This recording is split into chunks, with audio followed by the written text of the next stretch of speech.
So in this space there's common areas. Usually there's hammocks hung out. We've just got them down because it's raining, but you can ask one of the staff to put them up for you. And there's a few private options around here. So if you're in the area after 10 o'clock at night, just be respectful in terms of the noise. And then through the gate we continue on to where the steps go up to the Lizard Lounge. The Lizard Lounge is a great spot to watch the sunset and watch the stars. If you go up to the very top of these stairs, that's where it is. And then over here we have our pool, which is open until 7 o'clock at night.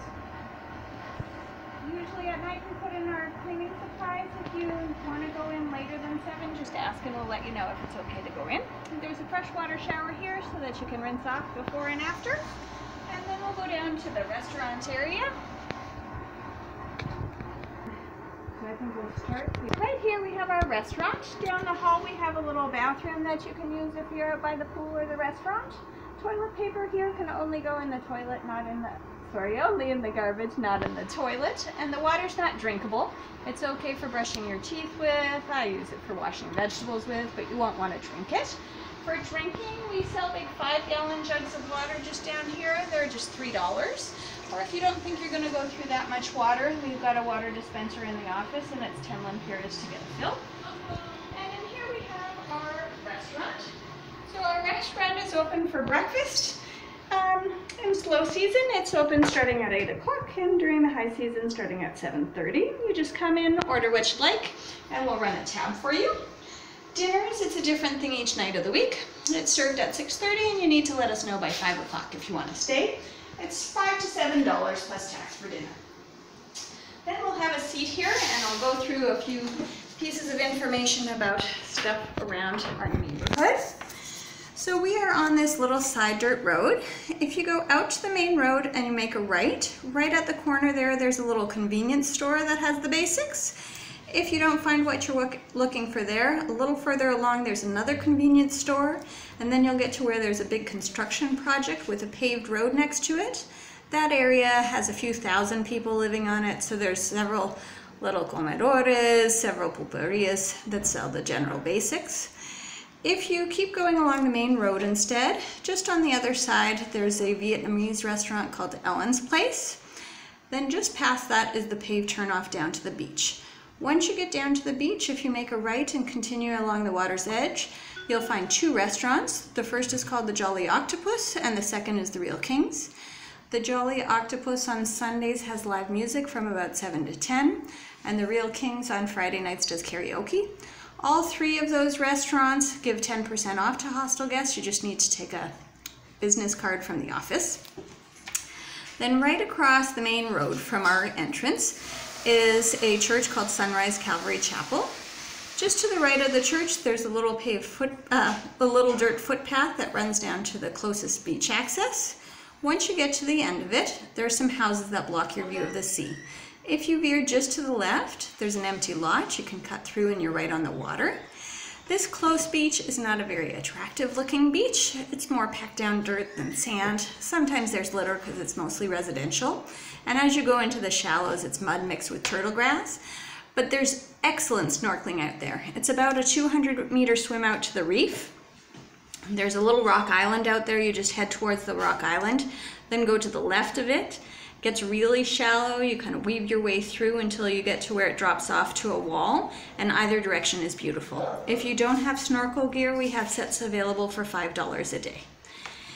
If you take that same little cut through but you turn to the right, there's another convenience store down there called Elizabeth's. She also sells plates of food. And then if you go out to the main road and you make a left, after you've walked about 5 minutes along, there's a botanical gardens on this side of the street. On the other street is the main entrance to Anthony's Key Resort. It's a big dive resort. It's also where they have the dolphins that you can pay to swim with. It's a public road, so if you go down that driveway, their resort is on the right. If you make a left instead, after you've walked about 10 minutes through the community, you get to another stretch of beach. That beach is better maintained. It's got some docks with swim ladders on it. It's got a couple other restaurants down there, the Beach Grill and the Sunken Fish. Both of those also give 10% off to hostel guests. And there's a couple dive shops there as well. If you are a scuba diver, There's a dive shop down there called Sea Divers, which is located at Tranquil Seas. They do special pricing for hostel guests. There's also a dive shop that used to be on this stretch of beach called Octopus Dive School. They've since moved. They're a little bit out of walking distance, but they do pickups in the morning if you'd like to dive with them, and they also do special pricing for hostel guests. And you can contact them by email at octopusdiveschool@gmail.com. That's everything in sort of very close walking distance. There is also a zip line in Sandy Bay. It's called Mayan Jungle. It's about a 35-minute walk. You just go out to the main road, make a left, and eventually it's on your left-hand side. And they're usually $45 for the zip line, and they give hostel guests $10 off. So now that we've done everything super close, we will switch to the larger picture of the island. So everything I described was in this little area here. The next area along is West End.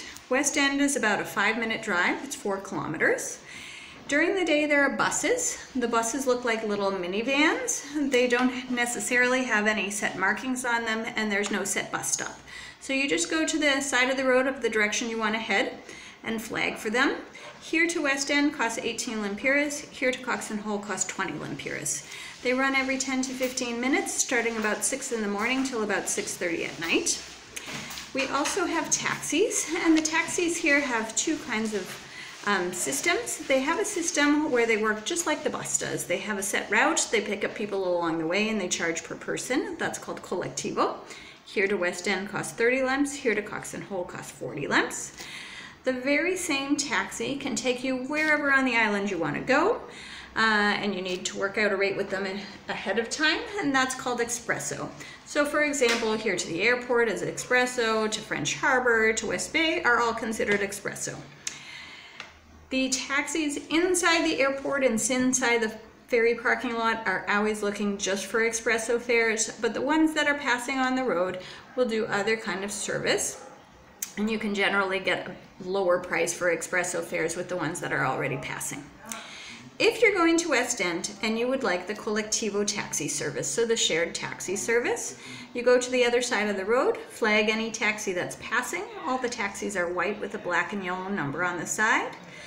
You get into the taxi, you get out of the taxi, you pay your 30 lemps per person, you wait expectantly for change if you need it. You'll get the right price. No questions.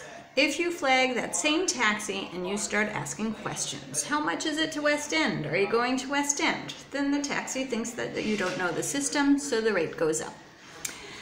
At night things change. That rate stays fixed until about 8 o'clock. After that, there's less traffic, so the price goes up. Later it gets, more expensive it gets. If it's 9 or 10 o'clock at night, it'll be just a little bit more, maybe 40 or 50 lemps. If you're coming back at 1 in the morning, maybe 100 lemps. At most, if there's several people along, you can usually get lower pricing. During the day, the price is to let you off along the main road. If you wanted to come down our side street, they charge you extra, about an extra 10 or 15 lemps. During the night, when you've already worked out the pricing, you can just ask them to bring you right to the door, and they'll generally do it no problem. In terms of safety, catch the taxi where it's well lit and there's people around, have them drop you off directly at the door. Other things that I suggest in terms of safety, if it's dark and there's no one around, you don't want to be around either. ATMs, there's a couple in West End. They've had a lot of problems with card skimming. I would avoid using those. Just before West End, there's a gas station and there's an ATM inside the gas station. That one's fine to use. And don't leave things unattended on the beach. No matter what beach, things sometimes disappeared. So that's West End. The reasons why you want to go to West End: there are little bars, restaurants, gift shops, fun place for a happy hour drink, fun place to catch the sunset. If you want a big night out, that's also West End. There is a small beach area in West End called Half Moon Bay. Next area along is West Bay Beach. That's the most famous beach on the island. Beautiful white sand, turquoise blue water, but very touristy. The road goes over there. It's 10 kilometers, takes about 15 minutes, but it's not part of the bus route or the Colectivo taxi route. So you either need to negotiate with an Expresso taxi, or you can get as far as West End, and there are water taxis that go back and forth. And they charge $3 each way. The beach in West Bay is public. They can't charge you to use it, but there are no public facilities. So if you want to rinse off, use a lounge chair, then you need to pay for the privilege. That's everything on the touristy side of the island.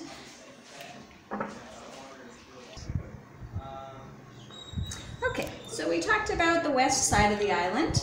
Now we'll go farther east.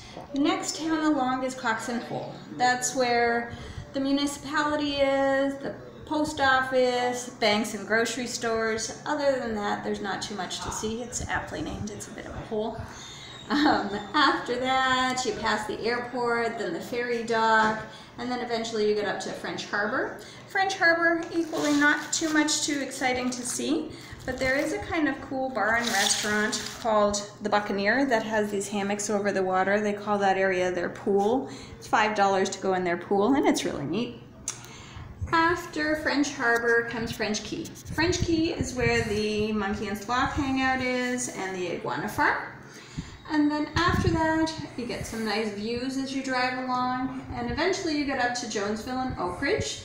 Those are the areas that are set on stilts over the water, and that's also where there are natural channels that go through the mangroves, so you can do a boat tour through the mangroves. If you like kayaking, there's a lady in Jonesville that rents out kayaks and you can go kayaking through the mangroves. That's really fun. Her name is Kim Sorrell from the Sail Inn, so you can contact her ahead of time to line that up. To get up to this point is possible by bus. You take one bus line to Coxon Hole, switch buses, and the next bus line eventually gets you up to Oak Ridge. Driving from Sandy Bay to Oak Ridge takes about an hour. So in bus it's going to take significantly longer, but it is possible. After that, the road goes to dirt. So all the yellow roads are dirt roads. After about a half an hour on the dirt road, you eventually get up to Camp Bay. Beautiful beach, my favorite beach on the island. White sand, turquoise blue water, and no people. Especially if you go on a weekday, there's nobody there. There's nothing developed on there, no bars or hotels, just lots of shade, palm trees. It's a great spot to take a cooler along, pack a picnic, and just enjoy the day up there. Getting there, however, is a little bit more challenging. There's no buses that go up there. Taxis generally want to charge about $100 to get up there. Best way to do it is with a rental car. Rental cars are $45 for 24 hours. They'll drop off and pick up here for that price, and they don't charge a security deposit when you rent through the hostel with them. And you can find some other hostel guests to share on the pricing for it. It's a great way to explore. If you don't remember something from here, in our book, which is I was in the office, I probably sent you a link to it as well. There's this activity guide. So it goes through each section of the island, how you get there, and the different points of interest. And there's also a link to it on our website if you want to download it on your phone. All right, so that's everything. Hope you get settled in and enjoy your stay.